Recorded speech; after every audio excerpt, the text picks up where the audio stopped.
جو کھڑے اور بیٹھے اور لیٹے ہر حال میں اللہ کو یاد کرتے اور آسمان اور زمین کی پیدائش میں غور کرتے اور کہتے ہیں کہ اے پروردگار تو نے اس کائنات کو بے فائدہ نہیں پیدا کیا، تو پاک ہے، تو قیامت کے دن ہمیں دوزخ کے عذاب سے بچائیو۔ اے پروردگار جس کو تو نے دوزخ میں ڈالا اسے رسوا کیا اور ظالموں کا کوئی مددگار نہیں ہوگا۔ اے پروردگار ہم نے ایک پکارنے والے کو سنا کہ ایمان کے لیے پکار رہا تھا کہ اپنے پروردگار پر ایمان لاؤ، تو ہم ایمان لے آئے۔ سو اے پروردگار ہمارے گناہ معاف فرما اور ہماری برائیوں کو ہم سے دور کر دے اور ہم کو دنیا سے نیک بندوں کے ساتھ اٹھائیو۔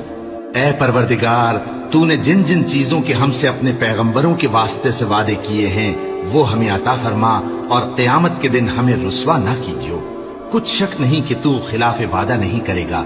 تو ان کے پروردگار نے ان کی دعا قبول کر لی اور فرمایا کہ میں کسی عمل کرنے والے کے عمل کو مرد ہو یا عورت ضائع نہیں کرتا۔